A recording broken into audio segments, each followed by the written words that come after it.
नमस्कार, मैं विष्णु शर्मा लेकर हाजिर हूँ इंदिरा गांधी की 100 दिलचस्प अनहोनी कहानियाँ, अनसुनी कहानियों का पार्ट 8। इस पार्ट 8 में हम बात करेंगे कि कैसे जब इंदिरा गांधी पीएम पद की दावेदार बनी पहली बार 1966 में शास्त्री जी की मौत के बाद, तो एक दूसरे जो दावेदार थे, कार्यवाहक प्रधानमंत्री थे गुलजारी लाल नंदा, उन्होंने कैसे बुला ली बीएसएफ की टुकड़ियां दिल्ली में।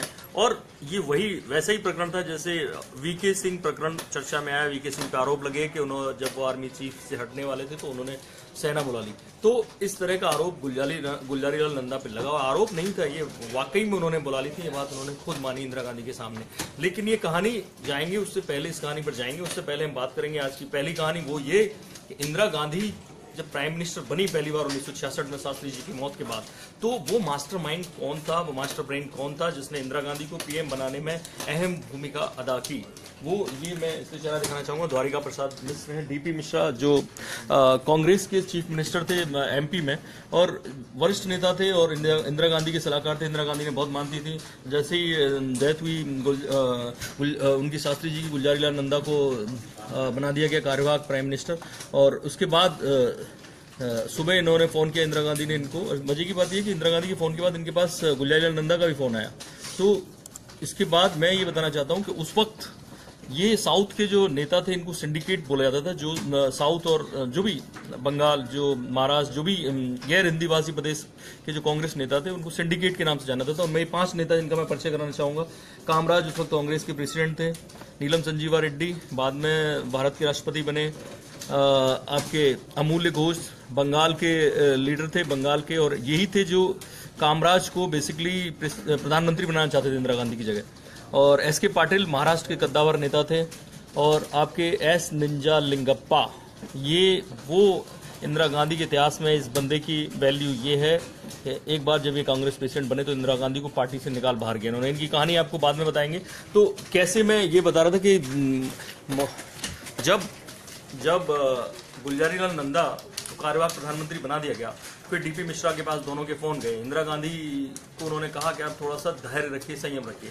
उसके बाद इधर गुलजारी लाल नंदा आके मिले इंदिरा गांधी से और कहा कि मैं पीएम बनना चाहता हूं, आपका समर्थन चाहिए।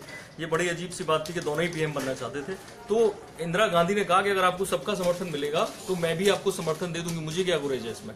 लेकिन इंदिरा गांधी वहां पीएम बनना चाहती थी। दोनों के साथ एक खास बात थी कि दोनों ही जब नेहरू जी की डेथ हुई तो क्योंकि गुलजारी लाल नंदा को बनाया गया कार्यवाहक प्रधानमंत्री, तो नेचुरली वो उनके मन में कहीं ना कहीं प्रधानमंत्री बनने की लालसा थी। दूसरा जो इंदिरा गांधी का था, 2 साल उस वक्त शास्त्री ने उनसे पूछा था कि आप पीएम बनिए, लेकिन इंदिरा गांधी ने मना कर दिया था और वो फिर बाद में I&B मिनिस्टर के तौर पर उनकी टीम में शामिल हुई। इतने दिनों में इंदिरा गांधी को लगने लगा कि मुझे ही पीएम होना चाहिए, लेकिन वो कुछ करना नहीं चाहती थी कि कैसे आगे बढ़े, ये समझ नहीं पा रही थी। तो डीपी मिश्रा को फोन किया। डीपी मिश्रा ने कहा कि आप रुकिए, मैं आके देखता हूँ। डीपी मिश्रा ने कामराज से बात की। उससे पहले वो जब कामराज क्योंकि कांग्रेस प्रेसिडेंट थे, उससे पहले उन्हें पता था कि कामराज भी कहीं ना कहीं प्रधानमंत्री बनना चाहते हैं और सिंडिकेट के कुछ नेता चाहते थे कि कामराज प्रधानमंत्री बने, क्योंकि कामराज उस वक्त इतने गद्दावर थे कि पूरी कांग्रेस के सारे नेता उनके एक तरह से कब्जे में थे, उनकी बात मानते थे और वरिष्ठ नेता भी थे।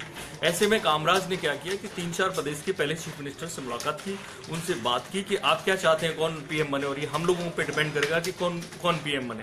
तो सबने कहा कि आप बताइए। तो बोले कि हम पहले कामराज से पूछते हैं, कामराज वरिष्ठ नेता है, अगर वो नहीं बनना चाहेंगे तो मेरा मानना है कि इंदिरा गांधी के नाम को प्रपोज कर दिया जाए। और तो चारों चीफ मिनिस्टर्स थे, उन्होंने सहमति जताई। उसके बाद ये लोग कामराज से मिले। इधर जब सिंडिकेट की मीटिंग हुई तो अतुल्य घोष जिन्हें जो कहा इन्होंने कि आपको बनना चाहिए कामराज जी। तो कामराज ने कहा कि how, I don't know Hindi, I don't know English, मैं कैसे बन सकता हूँ। वो ढंग से ना हिंदी बोल पाते थे ना इंग्लिश बोल पाते थे। वो पीएम ये एक खुद की स्वीकारोक्ति थी कि इतना बड़ा देश जिसमें ना आदमी हिंदी जानता हो। सेम प्रणब मुखर्जी के सामने, चिदम्बरम के सामने ये मुद्दे उठते रहे कि जब हिंदी तो कम से कम उन्हें आनी चाहिए इस देश के लिए। तो कामराज ने अपने आप को बैक किया। तो ऐसे में नाम उठा कि अब कौन, और इधर मोरारजी देसाई ने भी अपना नाम आगे किया कि उन्हें पीएम बनना है। अब ये बड़ी मुश्किल की बात थी। इधर डीपी मिश्रा ने मोर्चा संभाला, डीपी मिश्रा ने फिर कामराज से पूछा अगर आप पीएम बनना चाहते हैं तो हम सारे चीफ मिनिस्टर्स का सपोर्ट आपको है, लेकिन अगर आप नहीं बनना चाहते तो इंदिरा गांधी को सपोर्ट करिए। तो उस वक्त क्योंकि मोरारजी देसाई को कोई भी सिंडिकेट का नेता और कांग्रेस के जो कद्दावर नेता थे सपोर्ट नहीं करना चाहते थे, कि मोरारजी देसाई उससे पहले जब बॉम्बे राज था महाराष्ट्र गुजरात का, उसके सीएम थे और काफी कद्दावर वरिष्ठ नेता थे और वो किसी की सुनते नहीं थे, ऐसा बोलते हैं लोग। तो जब उन्हें लगा कि इनको कंट्रोल करना मुश्किल हो जाएगा, ऐसे में नई लड़की इंदिरा गांधी, उसको कंट्रोल करना थोड़ा सा आसान होगा, तो इनकी तरफ से नाम बढ़ा आगे इंदिरा गांधी का। बाद में वोटिंग हुई, वोटिंग में कामराज ने कोशिश की कि मोरारजी देसाई ना लड़े, उनसे बात की लेकिन वो नहीं माने। तो जब वोटिंग हुई, क्योंकि कामराज एक बार पहले भी मोरारजी देसाई को मना कर चुके थे, शास्त्री जी का जब चुनाव हुआ था तो शास्त्री जी को निर्विरोध चुना गया था। ऐसे में 355 वोट इंदिरा गांधी के हिस्से में आए और करीब 169 वोट, 169 या 179 वोट, 169 वोट मिले मोरारजी देसाई को। ऐसे जाकर बनी इंदिरा गांधी प्राइम मिनिस्टर। और इसलिए पर्दे के पीछे से जो डीपी मिश्रा की भूमिका थी वो बहुत जबरदस्त थी। और लेकिन दिलचस्प बात दूसरी भी है कि यही डीपी मिश्रा अगले साल यानी 67 में इनकी विजयराजे सिंधिया जो थे उनके 36 कांग्रेस एमएलए तोड़ दिए, इनको सरकार से हटा दिया। और उसके बाद सेम इल्जाम जो इंदिरा गांधी पे लगा था कि चुनाव में अनियमितताएं, इन पे पैसे खर्च करने का ज्यादा आरोप लगाओ, करीब केवल 250 रुपए ज्यादा पैसे खर्च करने का आरोप है, इनको 6 साल के लिए राजनीति से दूर कर दिया गया। ये जबलपुर हाई कोर्ट के फैसले से हटा दिए गए थे उस वक्त। तो अब हम बात करेंगे कैसे गुलजारी लाल नंदा ने बना दिया कि बीएसएफ की टुकड़ियां बुला ली। उस वक्त गुलजारी लाल नंदा को लगने लगा था जबकि कि मैं अब सीन में ही नहीं हूँ, इधर इंदिरा गांधी है, इधर मोरारजी देसाई हैं। तो जब इंदिरा गांधी को ये बात पता चली कि बीएसएफ की टुकड़ियां बुला ली गई हैं, तो ये जिक्र उन्होंने अक्षय इंदिरा गांधी का, क्योंकि source of network Nehru ji इतने साल पीएम रहे थे कि उनके जो लोग थे और इंदिरा गांधी के परिवार के लोग थे और उनके जो इलाहाबाद के लोग थे, कश्मीर के लोग थे, जितने थे सब अलग अलग जगहों पे सरकार में तैनात थे। और इंदिरा गांधी को सूचनाएं बड़ी तेजी से आती थी। उन्हें पता चला कि बीएसएफ की कुछ टुकड़ियां दिल्ली में बुला ली गई हैं कार्यवाहक प्रधानमंत्री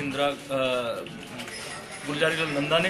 तो जब इंदिरा गांधी को ये बात पता चली वो सतर्क हो गई, लेकिन जब इंदिरा गांधी पीएम बन गई उसके बाद उन्होंने गुलजारी लाल नंदा से पूछा कि आपने ऐसा क्यों किया। तो मैं ये आपको बाकायदा पूरी कन्वर्सेशन आपको पढ़ाना चाहता हूँ कि ये जो चीज़ें हैं इंदिरा गांधी ने अपनी मित्र को बताई। उन्होंने इसमें पूरा लिखी कि before the meeting of the Congress parliamentary party elects a leader I suddenly got ये उनकी दोस्त बता रही है कि मुझे इंदिरा गांधी की तरफ से फोन आया, वो एक्साइटेड और डिस्टर्ब थी। It appears that the officiating Gulzari Lal Nanda ने had called the border security force to Delhi. तो वो उन्होंने लगा कि ये कोई षड्यंत्र है उस तरह का कि नंदा कैसे कर सकते हैं, पूछा भी। तो इंदिरा गांधी का जवाब था, you don't know how ambitious he is and his astrologers. Gulzari Lal Nanda astrologers पे बहुत भरोसा करते थे, है फीडिंग हिज एम्बिशन। तो इस तरह से बाद में जब इंदिरा गांधी ने उन्होंने पूछा भी तो बोले कि नहीं कोई मिलिट्री कूप, क्योंकि उन्होंने BSF to guard against impossible military coup, वो इसलिए बुलाए थे कि कोई मिलिट्री जो है मिलिट्री के जरिए कोई षड्यंत्र करना चाहता है, सरकार पे कब्जा करना चाहता है। हालांकि गुलजारी लाल नंदा ने इसका नाम नहीं लिया वो कौन थे, लेकिन ये बिल्कुल वीके सिंह जैसा, वीके सिंह पे आरोप लगे जो साबित नहीं हो पाए, लेकिन गुलजारी लाल नंदा ने माना कि हाँ मैंने बीएसएफ की टुकड़ियां बुलाई थी, क्योंकि ये पहला ऐसा दुर्भाग्यशाली इंसान था जो दो बार कार्यवाहक प्रधानमंत्री बना और प्रधानमंत्री नहीं बन पाया। तो अब हम तीसरी जो हमारी स्टोरी है आज की कि गूंगी गुड़िया कहा जाता था इंदिरा गांधी को। तो ये गूंगी गुड़िया क्यों कहा जाता था इंदिरा गांधी को और किसने ये शुरुआत की इंदिरा गांधी को गूंगी गुड़िया कहने की। तो हुआ ये कि इंदिरा गांधी जब पहली बार पीएम बन गई तो उनके ऊपर सबसे बड़ी जो 2-3 समस्याएं थी उनमें सबसे बड़ी समस्या थी कि कैसे 2 साल लगातार मानसून बहुत हल्का रहा, 20% के करीब अनाज पैदा हुआ। तो इंदिरा गांधी को उस मुद्दे पे तैयारी करनी थी और उस समस्या से निपटना था। तो सबसे पहले जब CWC कांग्रेस वर्किंग कमेटी की मीटिंग हुई तो इंदिरा गांधी को ने रखा कि कैसे उस वक्त फूड जोन काम करते थे कि एक स्टेट का जो फूड है या अनाज है वो दूसरे स्टेट में नहीं जाएगा, पहले ये होता था। तो जब CWC की मीटिंग में ये डिस्कस हुआ कि ये फूड जोन तो बड़ा दिक्कत है, कहीं पे कम अनाज हो रहा है, कहीं पे ज्यादा हो रहा है, तो हम दूसरे प्रदेश को क्यों नहीं दे सकते? तो इंदिरा गांधी ने बोल दिया कि नहीं, ये फूड जोन सिस्टम खत्म करना चाहिए।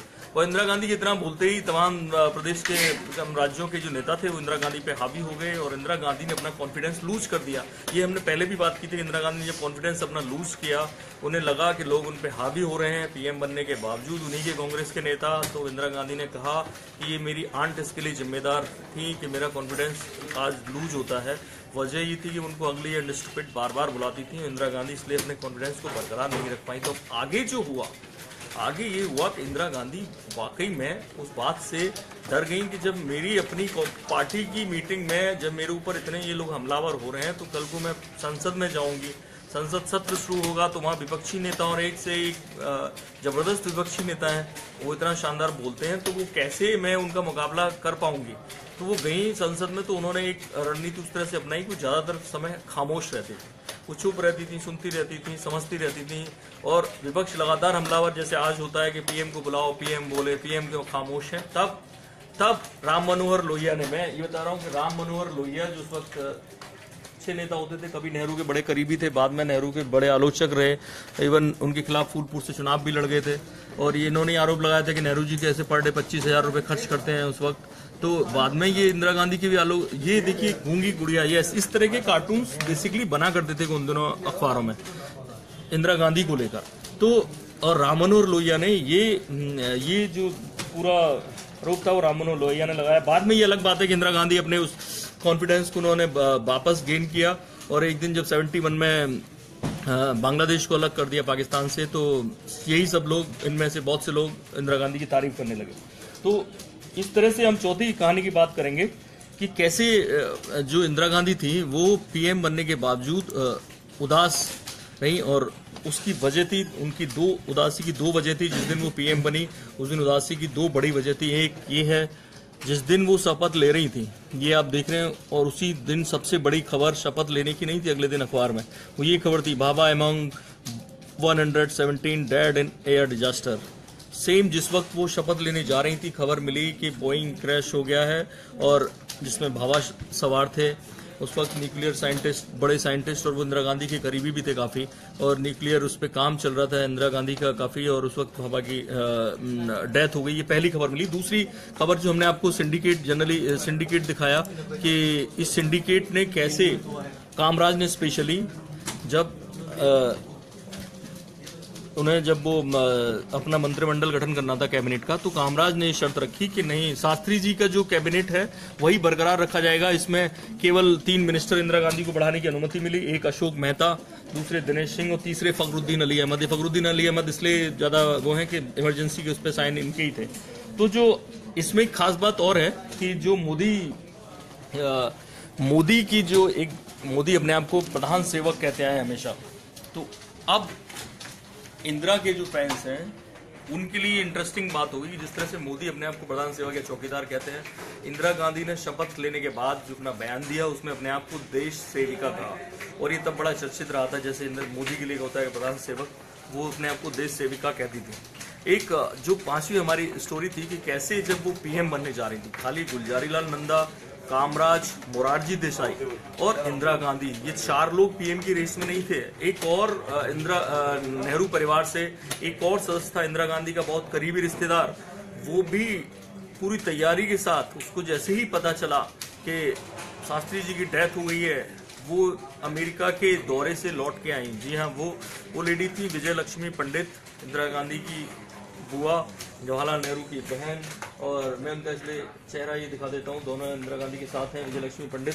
ये अमेरिका के उस वक्त दौरे पे थी, तुरंत से लौट के आई, और दरअसल ये जब जैसे ही देश आजाद हुआ तो ये डिप्लोमेटिक साइड में चली गई। अमेरिका में राजदूत रही, मैक्सिको में राजदूत रही, रसिया में राजदूत रही, लेकिन उसके बाद वो 62 से 64 तक वो रही महाराष्ट्र की गवर्नर। जब नेहरू जी की डेथ हो गई तो नेहरू जी का जो चुनाव क्षेत्र था फूलपुर, वहां से उन्होंने चुनाव लड़ा, और वहां से वो उस वक्त एमपी थी। अब उनका मन फिर से एक्टिव पॉलिटिक्स में आने को करने लगा। जब शास्त्री जी की डेथ हुई तो उन्हें लगा कि इंदिरा तो बच्ची है, और अब नेहरू जी के बाद नेहरू परिवार का वरिष्ठ सदस्य, क्योंकि वो एक्टिव पॉलिटिक्स में आ चुकी थी, तो वो उनको लगा कि मेरी दावेदारी इस पे स्वाभाविक बनती है कि मैं पीएम बनूं, और वो तुरंत वहां लौट गई। अच्छा, ये दावा जो है उन्होंने सीधे नहीं किया, कामराज के पास पहुंची तो कामराज ने कहा हम तो आपके नाम पे विचार ही नहीं कर रहे थे। ये बात इन्हीं की एक और बहन कृष्णा जी ने अपने उस किताब में बाद में लिखी कि my sister cancelled her lecture tour and came hearing home from America hearing Indian ambassador to Russia. ये पूरा उनके डिटेल दिया है वो कैसे क्या चाह रही थी और कैसे वो Kamaraj choice fell on Indira, he felt she was the one who would be the most acceptable to the Indian people. वो कहना चाह रही थी कि वो होती, लेकिन उसके बाद इन्हें ये मौका नहीं मिल पाया। इंदिरा गांधी को भी पता चल गया कि ये भी पीएम बनना चाहती थी। उसके बाद लगातार ये 2 साल तक पार्लियामेंट में बैठती रही, लेकिन ना इंदिरा ने इनसे कोई मिनिस्ट्री के लिए पूछा, ना इंदिरा ने किसी डेलीगेशन पे भेजा। तो फाइनली इन्होंने राजनीति से संन्यास ले लिया और 68 में जाके वो देहरादून रहने चले गए। तो ये 5 कहानियां हमने आपको इंदिरा गांधी के पॉलिटिकल कैरियर से जुड़ी हुई बताई। ऐसी और तमाम कहानियां आपके लिए हम लेके आते रहेंगे। अभी 7 पार्ट हुए हैं, 13 पार्ट अभी बाकी हैं। देखते रहिए हमारे साथ इंदिरा गांधी की 100 अनसुनी दिलचस्प कहानियां। थैंक यू, नमस्कार।